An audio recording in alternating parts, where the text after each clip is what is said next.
CA Harry जी, राधे राधे जी। राधे राधे महाराज जी। महाराज जी, हर काम को भगवान का काम समझकर करते हैं तो उससे भगवान की याद बनी रहती है, तो उसी प्रकार क्या भगवान भी अपने भक्तों को याद करते हैं? और अगर वो याद न करें तो आप याद ही नहीं कर सकते। एक बात और समझो, अगर हम कृष्ण बोल रहे हैं तो प्रभु की इच्छा है और प्रभु हमसे बुलवाना चाहते हैं। हरिवंश कृपा हरिवंश कहें, हरिवंश कहें, हरिवंश लाएं, हरिवंश सुलाभ सदा तिनके, सुख संपत्ति दंपति जो जिन। अगर हमारे मन में एक बार आता है कि मैं राधा बोलूं, तो किशोरी जी चाहती हैं कि आप राधा बोलो। आपको जानते हैं, आपकी तरफ देखा है, तभी आप बोल पा रहे हो। आपके अंदर जो वृंदावन आना, जो धर्म मार्ग में चलना, ये प्रभु आपको प्यार कर रहे हैं, प्रभु आपको चला रहे। पर ये भरोसा कब होता है? जब संत जन मिलते हैं। एकांत में लंका में भक्ति खूब जोर की विभीषण जी कर रहे थे, लेकिन जब हनुमान जी को देखा तब कहा, आज मुझे पता चल गया कि भगवान की हमारे ऊपर विशेष दृष्टि है, विशेष कृपा है। जो प्रभु मोहि अनुग्रह कीन्हा, तो तुम आई दरस अटि दीना। अब मोहि भाव भरोस हनुमंता, बिनु हरि कृपा मिले नहीं सर। हाँ, जब प्रमाण तब मिलता कि हमारे ऊपर भगवान की दृष्टि है, कृपा है, जब भगवत प्रेमी महात्मा मिलते हैं। बकाया भगवान की कृपा से ही इस मार्ग में कदम रखा जाता है। भगवान की कृपा से ही हम भगवान का नाम जप सकते हैं। भगवान की कृपा से ही हम भगवत धाम आ सकते हैं, भगवत संतों से मिल सकते हैं। देखो, जैसे विवेक है वो सत्संग में होता है, पर सत्संग भगवान की कृपा से मिलता है। शुद्ध सत्संग, बोले बिनु सत्संग विवेक न होई। तो सत्संग कैसे मिलेगा? बोले राम कृपा बिनु सुलभ न सोई। भगवान की कृपा से सत्संग मिलता है, भगवान की कृपा से भगवान का नाम जप होता है, भगवान की कृपा से ही हमको ये सब। तो भगवान हमको देख रहे हैं ना। अगर वो देख न रहे होते तो ऐसा सहयोग कैसे बनता? वो हर समय देख रहे, पर हम भगवान को देख पाए तब चैन पड़ेगा।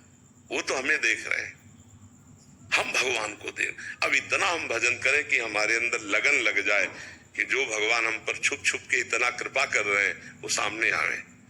अब पर्दा सहा नहीं जा सकता, और जब रोना शुरू होता है एकांत में भगवान के लिए, तब धीरे धीरे पर्दा हटने लगता है। अब बहुत तड़प चुका, हे नाथ हटाओ ये माया का पर्दा, त्रिगुण माया का पर्दा। तो सच्ची आपसे कहते, जैसे हम आपको देख रहे हैं ना, ऐसे भगवान के दर्शन होते हैं। ऐसा कोई नहीं कि ध्यान में आए या स्वप्न में केवल आए, ऐसे दर्शन होते हैं। वही है, सर्वत्र है, बस पर्दा हटा तो वो वही हटाते हैं। अपने बस की बात, अपने तो पुकार सकते हैं। रुदु सुस्वरम राजन कृष्ण दर्शन लालसा। जब हम भगवान के दर्शन के लिए रोना शुरू करते हैं, तड़पना शुरू करते हैं, तो भगवान प्रकट हो जाते हैं। बहुत करुणा में, बहुत कृपालु है पर देख नहीं सकते। देखो, आप भगवान के अंश हो ये पता है, पर आपने अपने को देखा है? आप अपने को शरीर मान रहे ना। आप अपने जब भगवत अंश का अनुभव नहीं कर सकते, तो जिनके ऐसे असंख्यों अंश हैं, ये सब असंख्यों अंश ही तो है भगवान। वो अनंत महिमाशाली भगवान को हम कैसे देख पाएंगे? आप अपने को देख पाए? नहीं देख पाए। आप ये कहोगे मैं अपने को रोज देखता हूँ शीशा में, तो शरीर को देखते, अपने को तो नहीं देखते ला है। शरीर तो माँ बाप का है। शरीर तो मायाकृत है, पांच भौतिक है। ये पांच भौतिक है। शरीर जो है माँ बाप की सामर्थ्य नहीं की रच सके, है ना। अगर हमारी इतनी अंगुली कट जाए तो दोबारा माँ बाप अगर लगा दे तो बता। ये भगवान की रचना है। निमित्त मात्र माँ और पिता को बनाते हैं। अगर माता पिता समर्थ होते तो कितने ऐसे पुरुष और स्त्री हैं जो संतान उत्पन्न ही नहीं कर पाए। कितने ऐसे हैं भारत में अगर देखा जाए जिनकी संतानें नहीं। इसका मतलब है भाग्य के अनुसार निमित्त माता पिता को बनाया और रचना भगवान ने रची। इसमें माता पिता क्या बना सकते हैं? आप विचार करके देखिए, ये सारी की सारी रचना भगवान की है। निमित्त बना दिया, निमित्त बनाया माता, और ये मायाकृत है, पांच भौतिक है। ये मैं तो नहीं हूं। ये शरीर जरूर है पर मैं नहीं हूं। अब जब आप विचार करो कि इसी में रह रहे हैं, कितने साल का शरीर है तुम्हारा? 32 साल। 32 साल एक मकान में रहते हुए हो गए, और ये 3.5 हाथ है। अपने से नापो तो 3.5 हाथ के इस शरीर में रहते हुए 32 साल हो गए, और एक सेकंड भी अपने को आपने नहीं देखा, एक सेकंड भी अपने को नहीं जाना। तो अभी ताकत भगवान को जानने की कैसे आ जाएगी? भगवान को देखने की कैसे? हमारी बात समझ रहे? आप भगवान के अंश हैं, आप अपने को नहीं देखा। आप कैसे हैं? कहेंगे गोरे हैं, ये तो शरीर की बात बोल रहे हैं, ये तो शरीर की बात बोल रहे हैं। आप कैसे हैं पता है? यही उत्तर आएगा कि नहीं आएगा? तो सोचिए, भगवान आप यही हैं लेकिन आप अपने को नहीं देख पा रहे हैं, तो भगवान भी यही है, आप उनको भी नहीं देख पाएंगे तब तक जब तक भजन नहीं होगा। खूब भजन करो, पाप नष्ट हो तो एक पर्दा हटेगा, तो आप अपने को भी जान जाएंगे और भगवान को भी जान जाएंगे। एक एक कवल भोजन जैसे पाया जाता है तो धीरे धीरे क्षुधा निवृत्ति पुष्टि तुष्टि होती है, पर जब तक आधा पेट नहीं पाया जाएगा तब तक तसल्ली नहीं होगी। कोई पूछे कई दिन का भूखा आदमी हो एकदम, उसको कि खीर कैसी है, वो कहेगा चुप रहो भाई, वो पहले पाता रहेगा। जब आधा पेट आएगा तब स्वाद लगेगा कि खीर बढ़िया है, कड़ी बढ़िया है, दाल पहले बढ़िया से मतलब पहले तो पाना ही पाना है। तो जन्म जन्मांतर से हम भगवान से बिछुड़े हुए हैं, अभी हमें डट के भजन करना है। भजन में स्वाद नहीं आएगा अभी, पक्का समझ लो। आपको केवल ऐसे करना है गुरु आदेश मान करके कि हमें भगवत प्राप्ति करनी है, तो मंगल भगवान जो है उनसे मुझे मिलना है, तो मुझे अब भजन करना है, बस भजन करना है, सुख मिले या दुख मिले। तो जब आप 24 घंटे में 12 घंटे भजन करोगे आधा पेट, तब आपको स्वाद मिलने लगेगा कि राम कहने से कैसा स्वाद आता है, राधा कहने से कैसा स्वाद आता है। फिर आपके सामने झांकी आने लगेगी, अपने आप झांकी आने लगेगी भगवान की।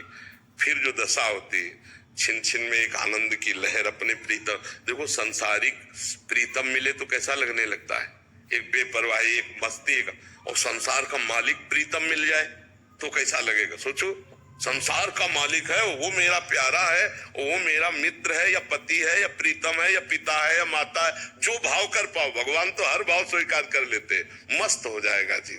इसलिए नाम जप करो, भगवान के आश्रित रहो, भगवान की जितनी महिमा लीला गुण सुनोगे उतने हृदय पवित्र होगा, जितना नाम जप करोगे उतने भगवान के नजदीक होते चले जाओगे। समझ पा रहे हो आप? क्या प्रश्न था आपका? उनका प्रश्न था कि भगवान भी भक्तों को याद करते हैं क्या? हाँ, निरंतर प्रभु ने याद किया, उसका आभास हमें कैसे करवाते हैं भगवान? भगवान तुम्हें याद कर रहे हैं तभी तुम याद कर पा रहे हो। इतनी याद करो कि तुम्हें भगवान दिखाई देने लगे, तब समझ में आएगा। अभी तो केवल भरोसे पे चलना होगा, नहीं, भरोसे पे चलना होगा।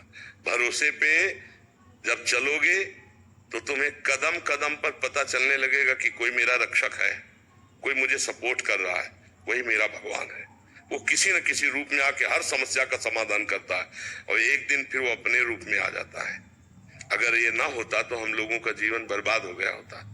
बचपन से लगे और हर कष्ट सा आए, तो अगर वो ना सुख देते, ना उनका परिचय होता, तो आज हम यही कहते कि मत लगना।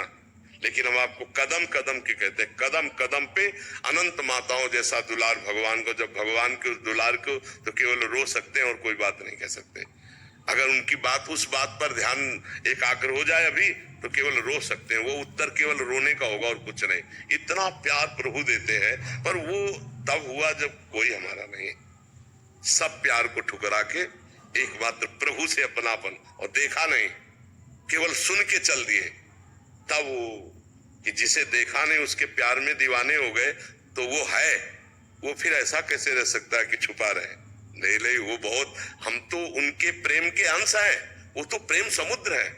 हम एक बार याद करते हो, 1000 बार हमारी याद करते हैं, पर ये अनुभव तब होगा आगे चलकर।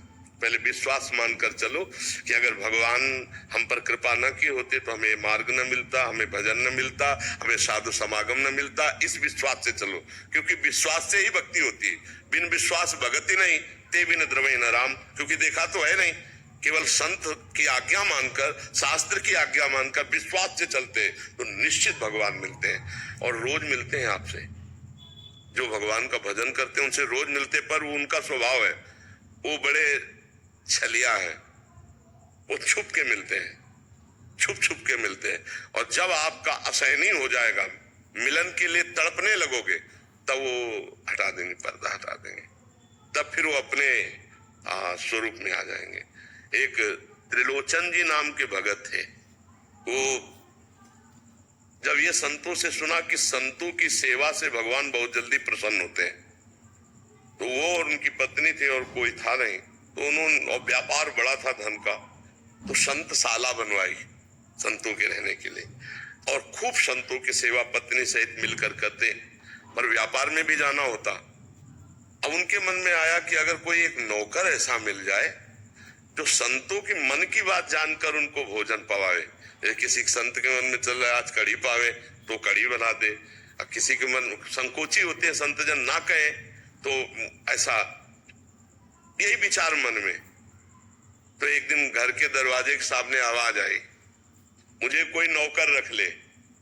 तो देखा 14 वर्ष की अवस्था और बड़ा आकर्षण, पर फटे पुराने कपड़े। भगवान, स्वयं भगवान, ये भक्तमाल ग्रंथ में लिखा हुआ है। त्रिलोचन जी ने कहा कि आप क्या सेवा कर सकते हो? तो उनका वैसे मैं हर सेवा में प्रवीण हूं, आप जो सेवा कराना चाहें। उनका पेमेंट कुछ नहीं, बस भोजन। ऐसा नौकर मिलना तो बड़े भाग्य की बात है कि पेमेंट नहीं और भोज। तो बोले आप संत सेवा कर लोगे? बोले इसकी तो हमें पुरानी आदत है, संत सेवा करने की तो हमारी पुरानी आदत है। बोले आपके माता पिता? बोले कोई नहीं है, क्योंकि जगत के माता पिता मिलके कौन माता पिता। क्या नाम है तुम्हारा? तो बोले वैसे हमको लोग अंतर्यामी कहते हैं, अंतर्यामी कहते। वो समझ नहीं पाए, अंतर्यामी भगवान नाम रख करके त्रिलोचन जी के यहाँ नौकर बन करके रहे। शर्त ये थी उनकी, उन्होंने कहा कि हम जितना भंडारा होगा सब संतों को हम पवाएंगे, दूसरे की जरूरत नहीं, लेकिन हमारा भोजन तुम्हारी पत्नी बना के हमें पवाएगी। और हम 1-2 किलो नहीं पाते, हम कई किलो भोजन पाते हैं। अब समस्या भगवान तो रख ही देते हैं परीक्षा। और बोले तुम्हारी पत्नी पीसेगी वो पवाएगी, पर किसी से कहेगी नहीं, और जिस दिन कह देगी उस दिन मैं चला जाऊंगा। पत्नी से सलाह की, पत्नी ने कहा जब संत सेवा ये करेंगे तो जितना पावेंगे हम अपने हाथ से पीसेंगे, हमारा सौभाग्य होगा, हम इनको पवाएंगे। और वर्षों ये चलता रहा। अब उसको जाने कोई टाइम नहीं मिलता, भगवान इतना भोजन स्वयं पा लेते। संतों के लिए कोई जरूरत नहीं किसी के छूने के, उत्तम उत्तम पदार्थ भगवान को बनाने में देर लगेगी क्या? अब वो मान लो 2.5 किलो रोटी पानी है, अब भगवान तो विश्व को पाने वाले हैं, विश्व को पवाने वाले हैं। यही तो श्रृंगार करते, सबका लय नियमित होता है, अपने में लय करके सो जाते हैं योगी निद्रा से। तो उनके लिए 2-2.5 किलो 3 किलो क्या पाना? अब वो 3 किलो पीसना, पीस करके उसके अनुसार दाल बनाना, फिर रोटी बनाना, फिर पवाना, फिर शाम के लिए पवाना, तो उसको कहीं टाइम नहीं मिलता। एक दिन समय निकाल कर पड़ोस में गई तो पड़ोसन ने कहा कि बहुत दुबरा गई हो और साल भर से मिली नहीं हो। उनका बताना नहीं, हमारे एक नौकर आया, बहुत सेवा करता है पर बहुत खाता है, हम ही को पीसना पड़ता है, हम ही को सब ऐसा। और भगवान ने शर्त रखी थी कि जिस दिन बता दोगी उसी दिन हम। अब वो अंतर्यामी भगवान, अंतर ध्यान। अब जब आए तो देखा त्रिलोचन जी ने घर में कि सेवक नहीं, तो बहुत पुकारा अंतर्यामी अंतर्यामी। पत्नी से कहा कि वो आज तक नहीं गए, इसका मतलब आपने किसी से कहा क्या? उनका हाँ, पड़ोसन से कह दिया। और वो बहुत रोए, ऐसा नौकर कहाँ मिलेगा। बहुत विकल हो गए, सच्चे भक्त थे, संत सेवा करते थे। जब विकल हुए तो भगवान अपने रूप में आए और कहा त्रिलोचन जी वो अंतर्यामी नौकर और कोई नहीं था, मैं ही तो। भगवान छलिया है, वो रोज अपने भक्त से मिलते, चाहे थोड़ा ही भजन करने वाला हो, पर वो ऐसे रूप से मिलते हम पहचान नहीं पाते। इसीलिए संतों ने कहा है कि सबसे बहुत होश में मिलो, ना जाने किस रूप में नारायण आ गए हो। अरे भगवान किस रूप में आ गए तो हम भगवान बता थोड़ी आएंगे मैं इस रूप में आ रहा हूँ। हमको अपने भगवान का अपमान कर दे, इसलिए हमें सबसे सम्मान और प्यार भरा व्यवहार करना है और सब में झांक के देखना क्या इसमें भी भगवान है, इसमें भी भगवान, पता नहीं किस रूप में भगवान हो। जब ऐसा भाव करने लगोगे वासुदेवा सर्वम, तो भगवान छुपेंगे नहीं, फिर किसी दिन भगवान मिल जाएंगे, पक्का मिल जाएंगे जी।